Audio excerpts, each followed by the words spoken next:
안녕하세요, 109 모빌리티입니다. 제가 맨날 언박싱 영상을 찍다가 굉장히 오랜만에 리뷰 영상을 찍게 됐어요. 언박싱과 리뷰가 좀 말하는 것도 그렇고 설명드리는 것도 그렇고 좀 다르다 보니까 오랜만에 하는 게 좀 긴장이 좀 되네요. 좀 긴장되지만 그래도 한번 열심히 해보도록 하겠습니다. 그래서 오늘 리뷰를 해드릴 거는 모토벨로사의 TX8 프로 3라는 모델이에요. 이 제품은 TX8 프로 2 이후에 좀 더 개선돼서 나온 TX8 프로 3라는 모델입니다. 그럼 바로 상세하게 리뷰를 진행하도록 하겠습니다. 일단은 이 전원을 켜고 나서 좀 간단하게 어떻게 작동하는지 설명을 드리면서 리뷰를 시작하려고 했는데, 지금 보시면은 전원을 켜실 때 이 디스플레이에 있는 세 가지 버튼 중에서 제일 좌측에 있는 전원 버튼을 꾹 눌러주시면 전원이 들어와야 돼요. 근데 지금 안 들어오잖아요. 그 이유가 뭐냐면 이 TX8 프로 3는 그 TX8 프로 2 이전 모델도 마찬가지지만 배터리가 10호스트형 배터리예요. 그래서 배터리에 보시면 버튼식으로 되어 있어서 온오프를 설정할 수 있습니다. 지금 보시면은 은색 버튼을 누르게 되면 초록색 불이 들어오면서 이 누르는 부분이 고정이 되어 들어가면서 이게 이 배터리가 켜졌다는 신호고요. 그러니까 한 번 더 누르게 되면 초록색 그 불이 꺼지면서 밑에 고정되어 있던 게 다시 위로 올라옵니다. 이게 배터리가 오프되어 있는 상태예요. 그래서 먼저 배터리의 전원을 켜주고 나서 이 기체의 전원을 켤 수 있다고 생각해 주시면 될 것 같습니다. 다시 한번 전원을 켜볼게요. 제일 좌측에 있는 전원 버튼을 이렇게 3초 동안 눌러주시면은 디스플레이 화면이 들어오게 되고요. 디스플레이에 있는 화면을 간단하게 설명을 드릴게요. 00.0 이렇게 써 있는 거는 내가 탔을 때 속도가 얼마나 나오는지 속도를 표시해주는 속도계고요. 그 밑에 있는 숫자는 5km라고 해서 총 주행거리가 나오는 겁니다. 그리고 여기 모드 1이라고 써 있는 거는 파스 모드의 속도 조절 기능, 그리고 제일 우측에 있는 5가지 칸수는 배터리의 칸수입니다. 그리고 제가 처음에 5km라고 말씀드렸던 이 숫자는 전원 버튼을 한 번씩 누르면 막 바뀌어요. 이렇게 트립으로 바뀌고 볼트도 나오고 이런 식으로 나와서 메뉴를 변경할 수가 있습니다. 이 전원 버튼 한 번씩 누르면 메뉴가 변경되는데, 처음에는 5km 총 주행거리, 그 다음에 트립, 전원을 켜고 나서의 주행거리, 그리고 볼트는 배터리의 잔량을 표시해 주는 거라고 생각하시면 돼요. 이 배터리 잔량이 여기 옆에 이 배터리 게이지로도 표시가 되는데, 이 배터리 게이지가 사실은 정확하지가 않습니다. 예를 들어서 배터리가 퍼센티지로 51%가 남았는데 배터리 게이지상으로는 막 3칸, 4칸이 남아있고 그래요. 제일 정확한 거는 이 메뉴 버튼을 눌러서 볼트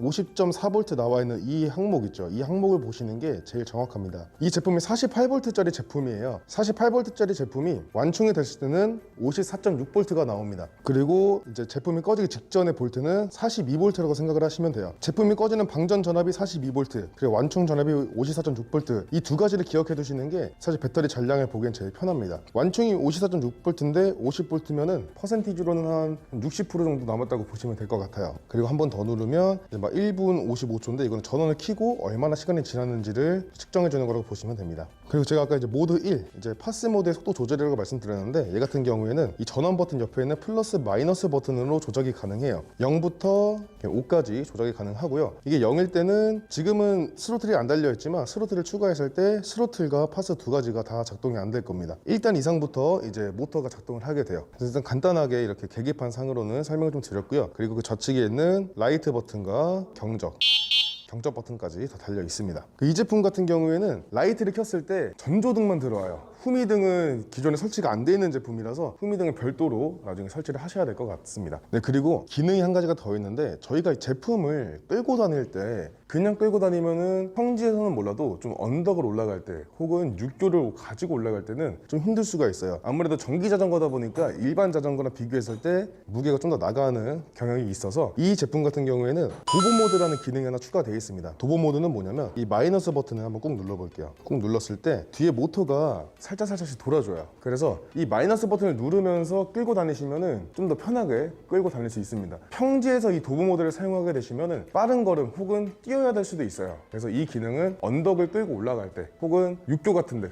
경사로를 끌고 올라가실 때 쓰면은 아주 유용한 기능이 있다고 보시면 될 것 같습니다. 네, 다음으로는 변속기에 대해서 좀 말씀드리려고 했는데, 이 변속기는 시마노 7단 기어, 기본적으로 저희가 취급하는 전기 자전거도 마찬가지지만 대부분의 전기 자전거들이 시마노 7단 기어가 장착되어 있다고 보시면 될 것 같아요. 이 기어를 작동하실 때는 언박싱 영상에서 보시면 언박싱 영상을 찍고 조립 끝나고 검수할 때 이 변속도 검수 테스트를 해요. 거기서 설명을 몇 번씩 드렸는데 지금 한 번 더 드리자면, 변속을 하실 때는 항상 페달을 굴리면서 해주셔야 돼요. 만약에 멈춰 있는 상태에서 하게 되면은 이 드레일러 와이어가 이게 나와 있는데 이 와이어가 늘어나 버릴 수가 있기 때문에 항상 페달을 돌리면서 변속을 해주셔야 됩니다. 그리고 보시면 버튼이 있고 레버가 있는데, 이 레버를 밀게 되면은 보시면은 이 화살표가 6단 쪽, 저단 쪽으로 이제 움직이게 돼요. 그래서 이 레버를 밀게 되면 1단 쪽, 저단 쪽으로 향하게 되고요. 이 플러스 버튼을 누르게 되면 7단 쪽, 고단 쪽으로 이제 다시 변속이 된다고 보시면 됩니다. 네, 그리고 이제 모토벨로의 이 TX843는 기본적으로 유압 브레이크가 장착이 되어 있어요. 그래서 이 유압 브레이크는 제동력이 굉장히 뛰어나다는 장점이 있기 때문에 제동이 잘 되는지도 한번 보여드릴게요. 우선 앞에 먼저 보여드리겠습니다. 앞을 잡고 누르게 되면은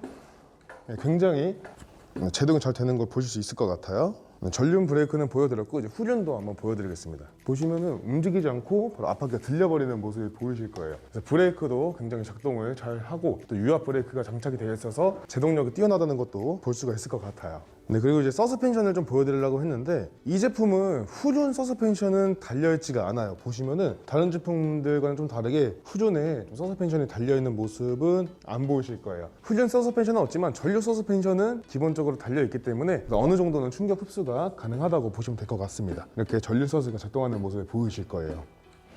네, 그리고 이제 배터리에 대해서 좀 말씀을 드리려고 하는데 제가 아까 이제 이 제품 말고 이 전에 TX802라는 모델이 있다고 말씀드렸잖아요. 그 모델도 14.4A 그리고 19.2A 이렇게 배터리가 두 가지 종류로 나눠져 있습니다. TX803도 마찬가지로 15A, 20A 이렇게 두 가지로 나눠져 있어요. 근데 TX802 같은 경우에는 배터리 용량이 커지면은 이 10호스트 안장의 길이도 이만큼 길어집니다. 길어지다 보니까 용량이 큰 거를 선택하시게 되면 그만큼 신장도 같이 커져야 돼요. 그래서 TX802 같은 경우에는 배터리 20A짜리, 19.2A짜리를 선택하시게 되면은 권장되는 신장이 173cm 이상이었어요. 근데 TX803 같은 경우에는 지금 장착되어 있는 배터리는 15A짜리 배터리예요. 이 제품은 권장되는 신장이 155cm 이상이었나 그랬고요. 그리고 20A는 얘는 배터리가 길어지기도 길어지지만 좀 더 두꺼워진다고 보시면 돼요. 그래서 TX803 같은 경우에는 긴 20A짜리 또 용량이 큰 걸로 선택하셔도 권장 신장이 163cm 이상입니다. 이전에 나왔던 TX802보다는 좀 더 배터리 용량이 큰 걸 선택하시더라도 더 부담 없이 탈 수 있다고 생각하시면 될 것 같아요. 그래서 이 배터리도 굉장히 좀 더 개선이 돼서 나왔다고 생각하시면 될 것 같습니다. 이 배터리를 빼는 부분,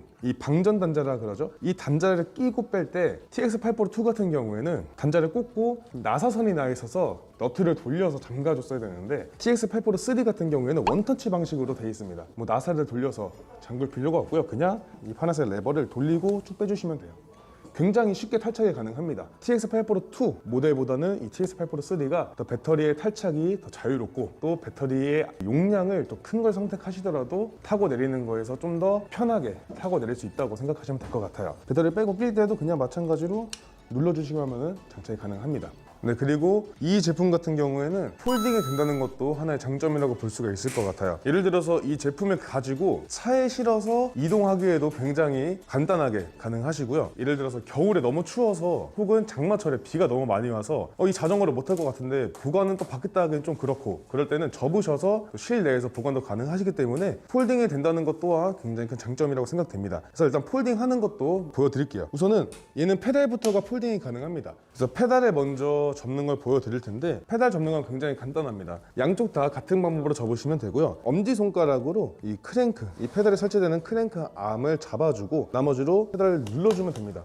이렇게 누르고 얘를 아래 위 상관없이 그냥 제껴주시면 돼요. 굉장히 간단하게 접는 게 가능합니다. 그리고 폴딩 하실 때 한 가지 중요한 게 뭐가 있냐면 이 페달 있죠. 이 페달이 좌측과 우측이 나눠져 있잖아요. 우선 이 페달을 지면과 수평으로 만들어주고 이 왼쪽 페달이 앞으로 향하게 해주시는 게 제일 좋습니다. 왜냐면 폴딩이 되게 되면 본체가 이쪽으로 접히게 되는데 접을 때 왼쪽 페달이 뒤로 가 있으면 접으면서 이 앞쪽 포크에 기스가 날 수도 있고요. 제대로 다 접혀지지도 않아요. 그래서 왼쪽 페달을 항상 앞으로 빼주시는 게 제일 좋습니다. 그럼 이제 폴딩을 한번 해보도록 할게요. 그래서 먼저 폴딩을 하실 때는 이 킥스탠드, 이 제품의 거치대를 먼저 제껴주시는 게 첫 번째입니다. 제껴주시고 나서는 이 프레임에 있는 폴딩 레버를 잡고 당겨주시면 돼요. 당기고 나서 오른손은 안장을 잡고 왼손은 제품의 핸들 봉 부분을 잡아주시면 됩니다. 잡고 무릎으로 살짝 밀면서 바닥에 놔주시면 돼요. 이렇게 놓고 나서 핸들부도 폴딩이 가능한데 핸들부 보시면은 이 폴딩 레버를 그냥은 뺄 수 없게 잠금 장치라고 할까요? 어쨌든 얘를 옆으로 제껴주신 다음에 얘도 마찬가지로 레버를 당겨주시면 됩니다. 당기고 그대로 쭉 눕혀주시면은 폴딩이 완료가 된 상태라고 보시면 돼요. 이렇게 해서 폴딩이 완료가 됐는데 지금 보시면은 바닥에 닿고 있는 부분을 가드라고 불러요. 제가 지금 손으로 가리키고 있는 철 부분 보이시나요? 다리같이 생긴 철 프레임, 얘를 가드라고 부르는데 이 가드가 이 옆면에도 붙어 있습니다. 이 드레일러라고 불리는 부품을 감싸고 있는 이 가드라는 부품이 여기도 달려 있어요. 그래서 폴딩을 하시고 보관을 하실 때는 항상 가드가 땅으로 가게 해주셔야 돼요. 이게 세우는 상태에서도 가드가 땅으로 가게, 설령 얘를 눕히더라도 가드가 있는 부분으로 눕혀주셔야 됩니다. 그냥 실내에서 보관하기 위해서 폴딩 하실 때는 이렇게 세워놓으시면 되고요. 얘를 가지고 차에 실어서 이동하실 때는 눕히는 게 편한데 눕히실 때는 이 가드가 있는 부분이 땅으로 향하게 해서 눕혀주시는 게 정석적인 방법이라고 생각하시면 됩니다. 그래서 폴딩 이렇게 하시면 되고, 다시 피는 거는 다시 역순으로 그냥 해주시면 돼요. 핸들 먼저, 레버, 그리고 레버를 잠가주는 잠금 장치 다시 걸어주고요. 다시 이렇게 쭉 펴주고 거치대까지 해주시면 폴딩을 다시 피는 것도 끝이 납니다. 폴딩하는 방법도 간단하고 다시 피는 것도 간단하기 때문에 보관하시거나 가지고 옮기실 때도 굉장히 쉽게 하실 수 있을 거라고 생각이 됩니다. 이렇게 해서 모토벨로사의 TS8 프로 3의 간단 리뷰는 마치도록 하겠습니다. 정말 간단하게 말씀드렸기 때문에 좀 더 궁금하신 게 있으시다거나 이런 걸 좀 더 알려줬으면 좋겠는데 이런 게 있으신 분들은 저희 댓글 혹은 매장에 연락 주시거나 방문해 주시면 저희가 더 자세하게 설명을 해드리니까 그런 방법도 있다는 거를 알아주시면 좋을 것 같습니다. 또 매장에 직접 방문해 주시면 이 제품을 시승도 가능하세요. 그래서 한번 방문해 주셔서 실제로 한번 보고 시승도 해보는 것도 굉장히 좋은 경험이 될 것 같습니다. 그럼 이상으로 영상 마치도록 하겠고요. 저희 109 모빌리티 유튜브 채널 구독과 좋아요, 많은 관심도 부탁드리도록 하겠습니다. 감사합니다.